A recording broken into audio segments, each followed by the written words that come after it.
Marcos, capítulo 1, pela ordem aí no Novo Testamento, segundo Evangelho. Hoje nós vamos olhar ou refletir do versículo 1 até o 8. Princípio do Evangelho de Jesus Cristo, Filho de Deus. Conforme está escrito na profecia de Isaías: Eis aí envio diante da tua face o meu mensageiro, o qual preparará o teu caminho. Voz do que clama no deserto: preparai o caminho do Senhor, endireitai as suas veredas. Apareceu João Batista no deserto, pregando o batismo de arrependimento para remissão de pecados. Saíam a ter com ele toda a província da Judéia e todos os habitantes de Jerusalém, e confessando seus pecados, eram batizados por ele no rio Jordão. As vestes de João eram feitas de pelos de camelo. Ele trazia um cinto de couro e se alimentava de gafanhotos e mel silvestre. E pregava, dizendo: Após mim vem aquele que é mais poderoso do que eu, do qual não sou digno de, curvando-me, desatar-lhe as correias das sandálias. Eu vos tenho batizado com água, ele, porém, vos batizará com o Espírito Santo. Senhor, carecemos de Ti, Pai, tanto para transmitir a Tua palavra, como recebê-la. Senhor, fala ao nosso coração, que o Teu Santo Espírito possa agora abrir os nossos olhos espirituais para contemplar como Tua palavra é maravilhosa, que Tu, Deus, aplique a Tua palavra no nosso coração, que Tu nos mostre as verdades espirituais, Senhor, da Tua santa palavra. Prepara o nosso coração, que esta mensagem, Senhor, glorifique o Teu nome e que ela também transforme o nosso coração. Em nome de Jesus, amém. Evangelho. Hoje pela manhã nós falamos aqui da queda do homem e como Deus é gracioso que imediatamente após a queda do homem, o Senhor providencia ou já anuncia a sua providência de salvação. E ele diz então lá em Gênesis 3,15 que enviaria o descendente da mulher. E de fato o Senhor Deus enviou o seu Filho, e é registrado no Novo Testamento, especificamente nos Evangelhos. Os Evangelhos foram escritos no momento em que as testemunhas ali, aquelas pessoas que conviveram com o Senhor Jesus, se aproximavam da morte, e percebeu-se então a necessidade de registrar os eventos da vida, da pessoa e da obra do Senhor Jesus Cristo. As pessoas precisavam conhecer o Evangelho, as pessoas precisavam e precisam conhecer a pessoa e a obra do Senhor Jesus Cristo. Portanto, os Evangelhos foram escritos. A Bíblia de Estudo da Fé Reformada diz que os Evangelhos em conjunto fornecem à Igreja um testemunho autorizado e coletivo da pessoa e da obra do Senhor Jesus Cristo. Os Evangelhos foram escritos então. Aqui nós vamos começar a tratar do Evangelho segundo Marcos. E eu quero apresentar aqui um panorama inicial. Quem é o autor desse Evangelho? No corpo do Evangelho propriamente dito, no corpo do livro propriamente dito, não aparece o nome do autor. Quem é o autor? Quem é o autor desse Evangelho? Não é registrado quem é o autor desse Evangelho. Mas temos aí no título, se você olhar para a sua Bíblia, em papel aí que você tem, você vai ver Evangelho segundo Marcos.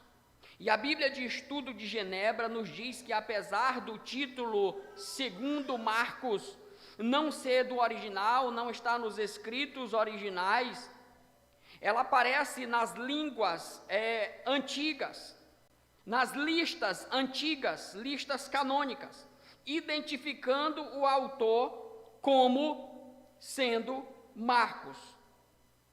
Um autor chamado F.F. Bruce diz que Marcos, ele é o autor deste evangelho. E isso é atestado por autores eclesiásticos já no século II. Papias, Irineu, Clemente, outros autores testificavam, confirmavam que o autor deste evangelho é este homem chamado Marcos, também conhecido como João Marcos, filho de Maria, não a mãe de Jesus. Em sua casa, a igreja passou a se reunir. Se a gente for olhar Atos 1,13, os irmãos, a igreja está reunida na casa de João Marcos, na casa de Maria. E é bem provável que Marcos tenha sido convertido por meio do ministério de Pedro. Há autores que dizem que Marcos, na verdade, era um intérprete de Pedro. E o que nós temos aqui no Evangelho de Marcos, seja, na verdade, registros que Marcos fez ao ouvir Pedro relatando o que aconteceu acerca do Senhor Jesus Cristo. A fonte, vamos falar assim, primária, a fonte principal do Evangelho de Marcos foi Pedro. Marcos ouvia os relatos de Pedro e escrevia, então, registrava aqui, no caso, o que ele ia ouvindo. Marcos, acreditamos que ele se sentia tão à vontade e confiante na convicção de que as pessoas sabiam que ele era o autor deste evangelho, que ele não viu necessidade de registrar o seu nome dizendo: eu sou o autor deste evangelho. O evangelho de Marcos tem um relato que a gente fica olhando qual a necessidade de se registrar aquele evento. Basicamente ali na prisão de Jesus Cristo, eu não sei se você já leu, um jovem, ele sai, ele foge, puxam a capa dele e ele foge nu, correndo nu. Acredita-se que ali seja Marcos dizendo: eu também estava lá, eu vi. E, portanto, nós temos como convicção de que Marcos é o autor deste evangelho, por mais que não apareça no corpo do evangelho. Marcos escreveu este evangelho por volta do ano 70 depois de Cristo. E se a gente for olhar algumas, e que nós vamos ver ao longo aí dessa nossa jornada em cima do Evangelho de Marcos, nós vamos ver que Marcos, ele traduz alguns termos que é próprio do judaísmo. E ele também faz questão de dar explicações de costumes que era próprio dos judeus. Por que que ele faz isso? É porque ele está direcionando o evangelho à igreja que ficava em Roma, uma igreja que era composta basicamente de gentios, de não judeus. Por isso ele sente a necessidade de traduzir alguns termos e explicar alguns costumes que eram próprios do judaísmo. Então o evangelho, ele é direcionado para a igreja de Roma, basicamente composta por gentios. E o propósito de Marcos? A gente pode dizer que o propósito inicial é apresentar um escrito do testemunho, da vida, da obra do Senhor Jesus Cristo, fatos da vida dele, da morte, da sua ressurreição. Mas o Evangelho de Marcos apresenta o Senhor Jesus Cristo como o Filho de Deus. Ele é o Filho de Deus. O Evangelho foi direcionado para a igreja que estava em Roma, uma igreja que, de certa forma, também sofria perseguições e necessitava de testemunho escrito.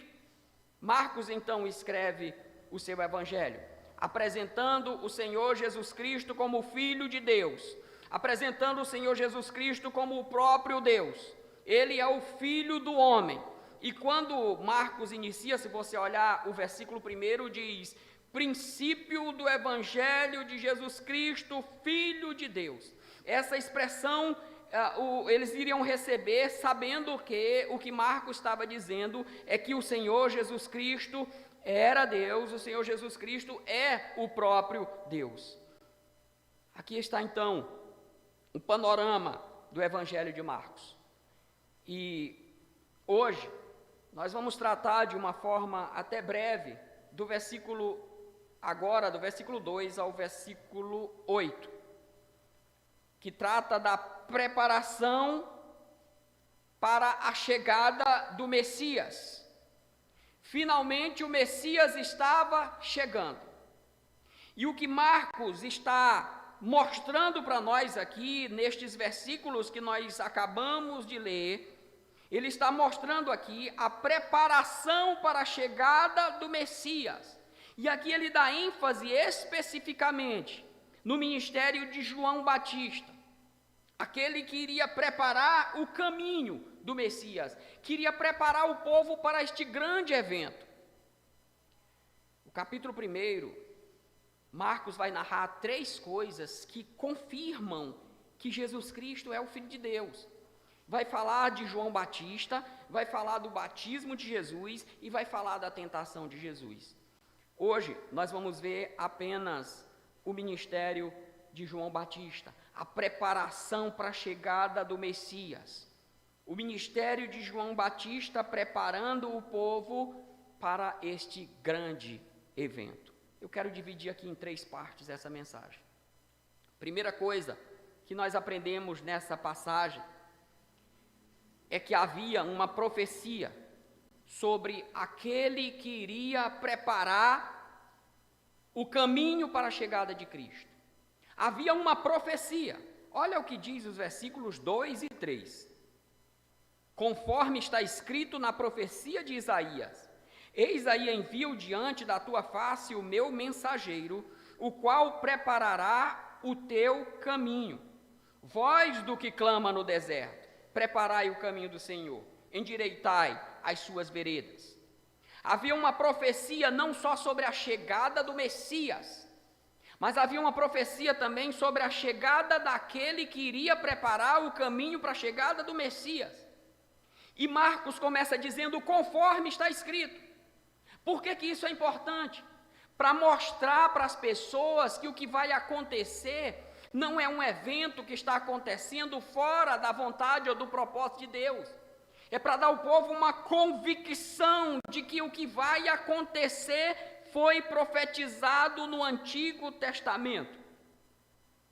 O que está acontecendo conforme as Escrituras escreveram, determinaram, conforme as Escrituras dizem.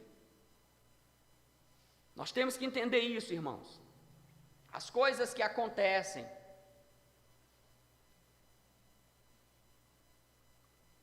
não acontecem por acaso. Sejam elas, aparentemente, aos nossos olhos, boas ou ruins, Deus está no controle. Marcos está dizendo, conforme está escrito. Escrito onde? Na profecia de Isaías. Ele diz aí no versículo 2. Só que Marcos não está citando apenas Isaías. Ele está citando também Malaquias, e a gente já vai ver aqui. O que ele quer dizer para nós é que as profecias do Antigo Testamento falam destas boas novas de salvação. Às vezes a gente estuda o Antigo Testamento como se fosse algo totalmente isolado do Novo Testamento. Jesus Cristo mesmo dizem: examinem as Escrituras. E naquele tempo tinha apenas o Antigo Testamento. Examinem as Escrituras, porque são elas mesmas que testificam de mim. Os eventos que iriam acontecer, na verdade, tinham sido escritos, registrados no Antigo Testamento. O plano estabelecido por Deus, e a gente falou disso, conforme desde Gênesis 3:15, este plano estabelecido por Deus está se cumprindo conforme anunciado pelos profetas. Nós pregamos aqui recentemente em Malaquias, e o texto de Malaquias, capítulo 3, versículo 1, o povo ali estava clamando por justiça, dizendo que Deus não fazia justiça, E Deus ali orienta Malaquias a escrever o que está aí para nós no capítulo 3, versículo 1. Eis que eu envio o meu mensageiro, que preparará o caminho diante de mim. Voltemos para Marcos. Marcos diz: eis aí envio diante da tua face o meu mensageiro. Meu irmão, o que acontece, está tudo registrado, tudo determinado por Deus. Todos os acontecimentos dentro do plano da redenção acontecem de acordo com a vontade de Deus. E o versículo 3 diz: voz do que clama no deserto, preparai o caminho do Senhor, endireitai as suas veredas.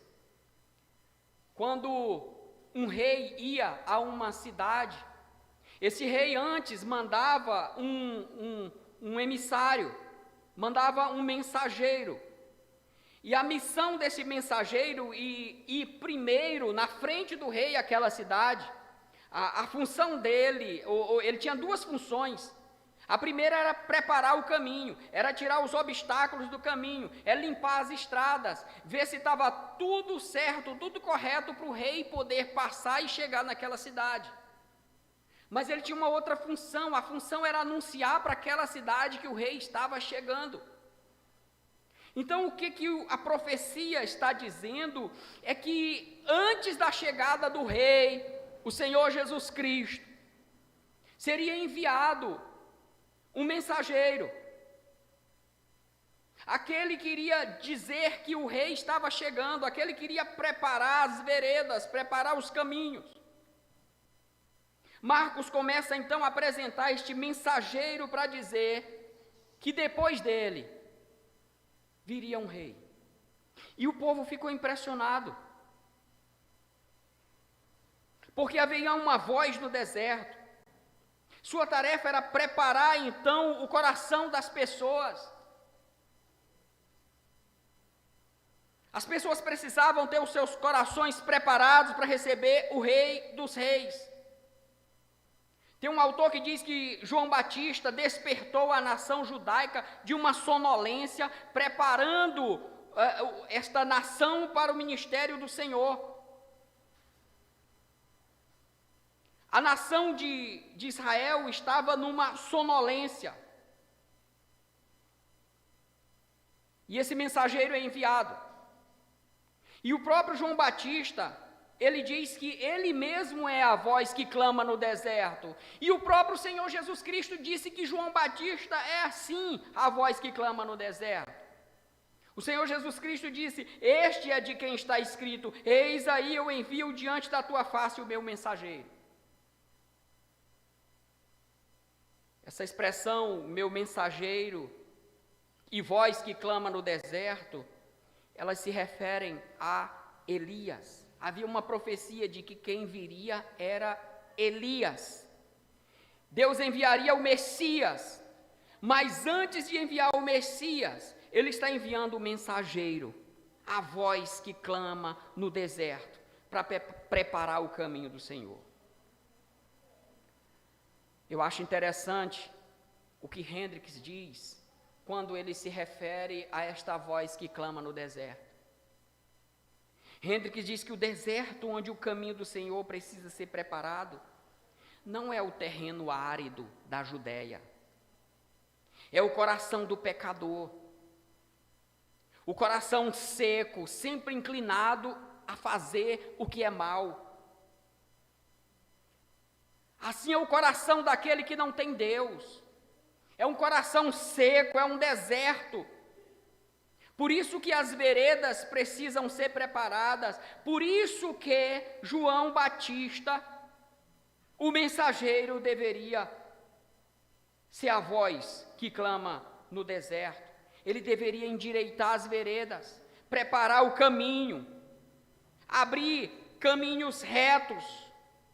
Endireitar as veredas aqui significa que o Senhor deve ter acesso livre aos corações.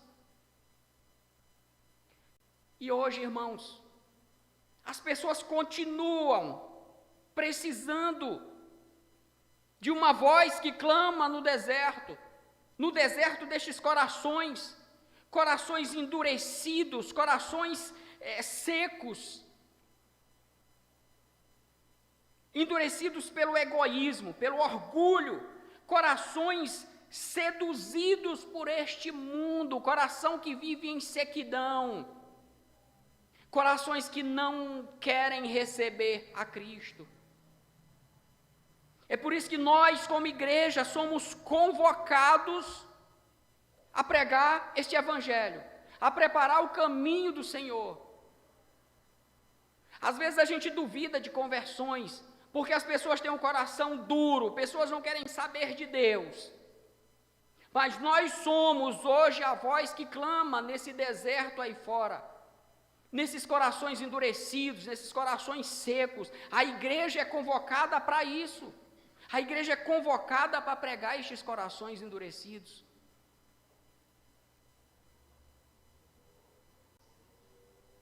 Então havia uma profecia sobre o envio de um mensageiro. Mas a segunda coisa que a gente aprende nesse texto é que essa profecia, ela se cumpriu em João Batista.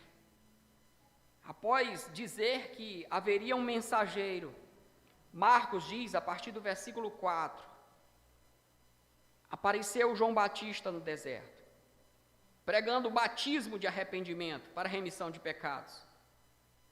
Saiu até com ele toda a província da Judéia e todos os habitantes de Jerusalém, e confessando os seus pecados, eram batizados por ele no Rio Jordão. Cumprindo a profecia, João Batista surge em cena, preparando as multidões para a vinda do Senhor. Ele era o emissário prometido, aquele que deveria ir antes, como assim veio, e tirou os obstáculos do caminho, tapou os buracos, endireitou as estradas. Ele anuncia a chegada do Cristo, e ele exorta o povo a se preparar para a chegada do Senhor, dizendo que deve ter uma mudança genuína, autêntica, radical no coração. Não é como aquelas pessoas viviam, principalmente os líderes religiosos, dominados pela religiosidade e com os corações endurecidos. João Batista surge então como esse mensageiro, conforme as Escrituras falaram. Ele é a voz que clama no deserto, e isso nos lembra a experiência do povo de Israel quando foi liberto do cativeiro do Egito. Eles foram ali disciplinados por Deus, preparados para poder entrar na terra prometida. E olha o que diz o versículo 5: saíam a ter com ele toda a província da Judéia e todos os habitantes de Jerusalém, confessando seus pecados, eram batizados por ele no Rio Jordão. As multidões vão ao deserto para ouvir João Batista. Foram 400 anos sem profecia, mas agora um profeta de verdade chega. A promessa de que um profeta surgiria nos últimos dias, preparando a vinda do Senhor, esta promessa está se cumprindo e se cumprindo em João Batista. Se a gente olhar os versículos 4 e o versículo 3, a mensagem de João Batista traz 3 coisas indispensáveis que, infelizmente, nos nossos dias não se fala mais. Primeiro, o versículo 4 fala de arrependimento. Diz o versículo 4 que João Batista pregava batismo de arrependimento. Mudança de vida, mudança de atitude, mudança de comportamento. Uma mudança radical e completa de vida. Não se prega mais isso, ou se prega pouco isso. Hoje se prega mais o que massageia o ego das pessoas, e igrejas que pregam isso estão cheias. A mensagem de João Batista era: arrependam-se dos seus pecados. Alguém prega, alguém já disse que não entende como é que a igreja fala de inferno, porque Jesus Cristo era amor. Eu ouvi uma vez um autor dizendo que talvez não exista palavras mais amorosas do que as que Jesus Cristo disse: se vocês não se arrependerem, vocês vão para o inferno. Isso é palavra de amor. A mensagem de João Batista tratava de arrependimento, mas a mensagem de João Batista também tratava de confissão de pecados. Está aí no versículo 5, diz que essas pessoas saíam confessando os seus pecados, admitiam verbalmente que eram pecadoras. Hoje parece que nós temos essa dificuldade de dizer: Senhor, eu sou pecador, eu careço da tua graça. Mas João Batista fala de uma outra questão, fala de batismo. E batismo é a representação visível do arrependimento. Tem alguns autores que comentam uma coisa que é interessante. Aqueles que eram convertidos ao judaísmo, ou seja, não judeus, que eram convertidos ao judaísmo, eles eram obrigados a se batizarem. Mas com João Batista a coisa é diferente, porque João Batista está exigindo arrependimento e batismo de quem já era judeu, dos chamados filhos de Abraão. Esse é um sinal de transformação de um coração, irmãos. Cristianismo não é algo de boca. Cristianismo não é simplesmente como nós nos denominamos. Para sermos verdadeiramente cristãos, nós temos que nos arrepender dos nossos pecados, confessar os nossos pecados e receber o batismo. E não só o batismo com água, mas o que nós conhecemos como batismo, que a gente vai já falar, com o Espírito Santo, que é a própria conversão. O que João Batista faz na sua mensagem é convocar as pessoas para que se voltem radicalmente para Deus, para que os seus corações sejam de fato convertidos ao Senhor. As pessoas precisam se converter, e é essa mensagem que a igreja tem que pregar. Não adianta, irmãos, a gente simplesmente está por aí falando que Jesus é amor, que Deus é amor, se a gente não convocar essas pessoas, não exortar essas pessoas a se arrependerem.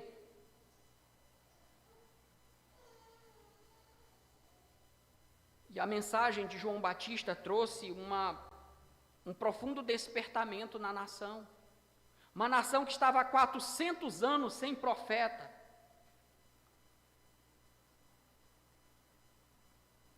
O versículo 6 também é interessante aqui, porque fala das vestes e da comida de João Batista. Olha aí o versículo 6. As vestes de João eram feitas de pelos de camelo. Ele trazia um cinto de couro e se alimentava de gafanhotos e mel silvestre.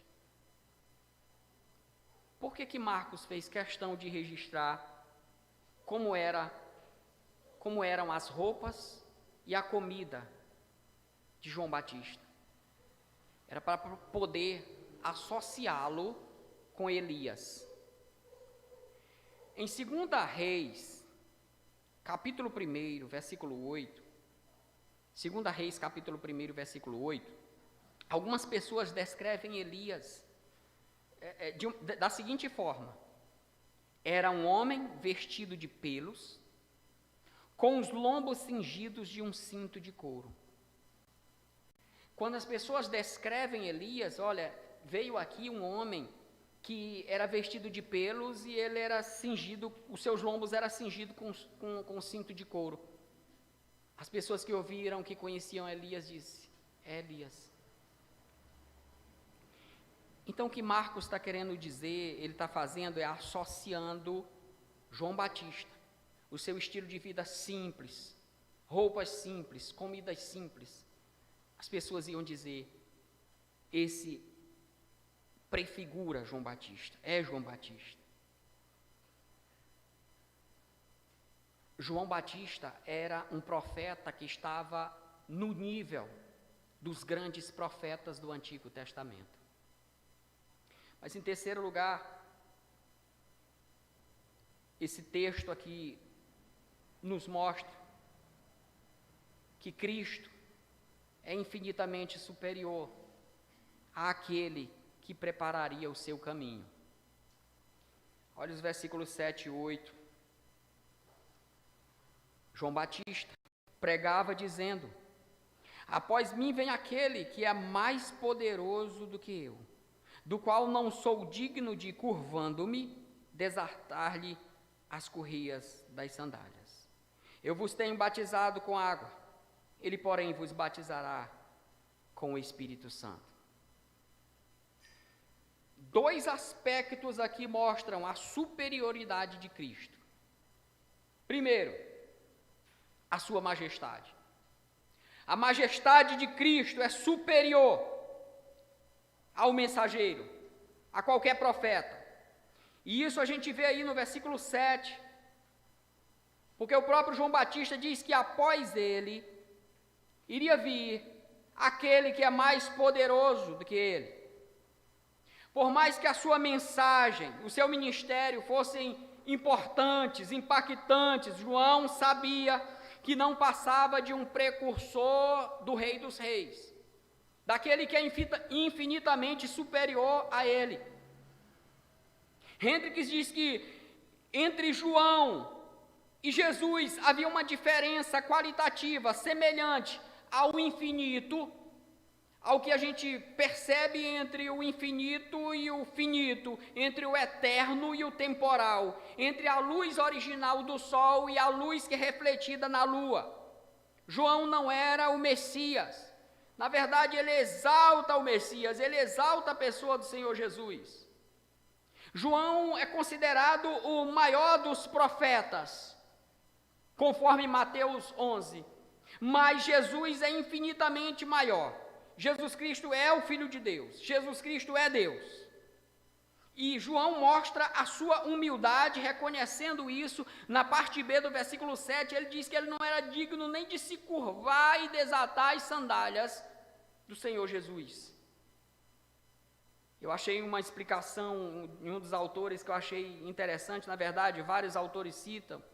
Ele diz que naqueles dias, os discípulos serviam o seu mestre da mesma forma que um escravo servia o seu senhor, exceto por uma coisa: desatar as sandálias. Um discípulo não fazia isso.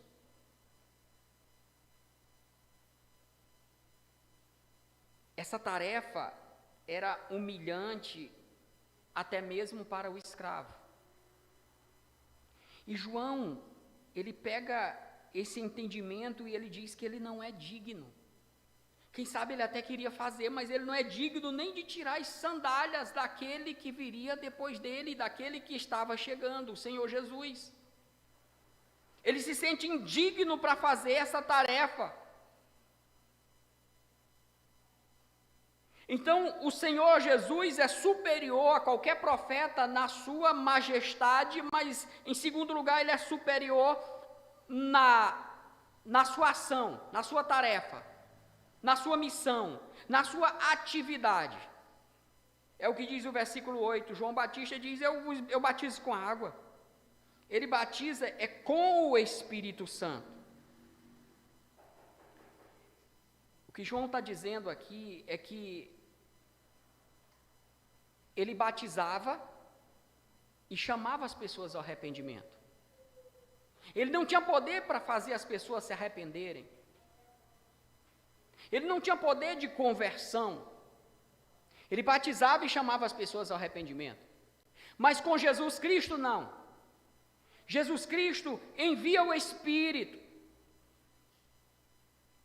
No batismo de João, ele executava um ato exterior, assim como um pastor faz nos dias de hoje. Mas a aplicação do que isso significa só era possível por meio do ministério de Jesus Cristo, somente pelo poder de Jesus Cristo, pela graça de Jesus Cristo. 1 aos Coríntios, nos encaminhando aqui para o final, 1 aos Coríntios capítulo 12, versículo 13. 1 aos Coríntios 12, 13. Pois em um só Espírito, todos nós fomos batizados em um só corpo, quer judeus, quer gregos, quer escravos, quer livres, e a todos nós foi dado beber de um só Espírito. Esse batismo com o Espírito Santo, na verdade, é a conversão.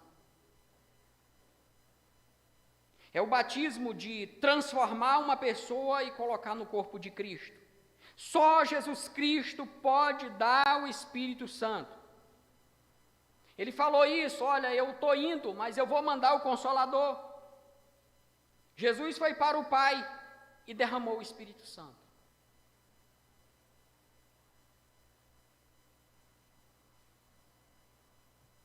Portanto, irmãos, Marcos aqui no início do seu evangelho, fala da preparação para a chegada do Messias.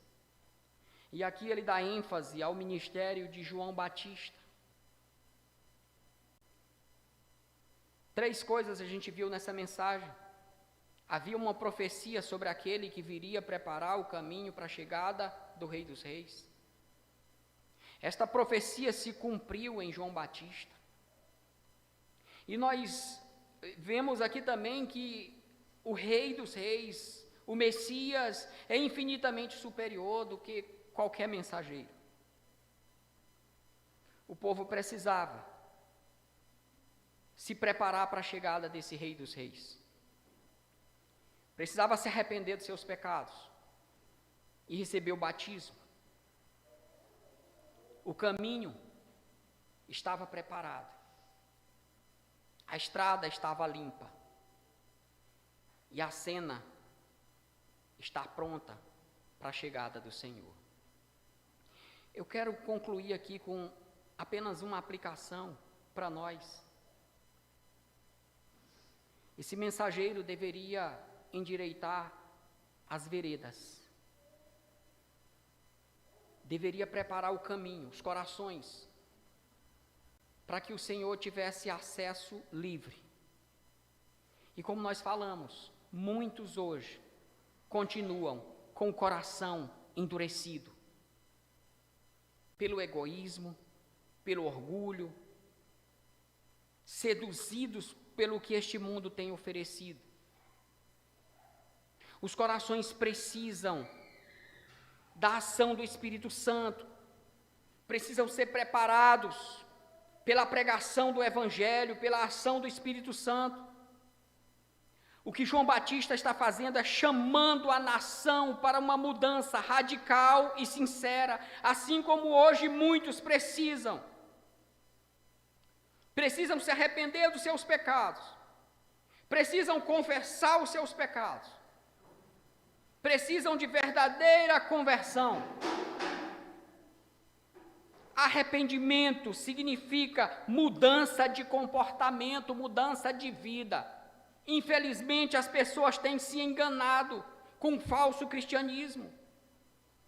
E que no nosso coração, irmãos, todos nós, no meu que estou pregando aqui, que o nosso coração seja estrada livre, seja caminho preparado para o nosso Rei.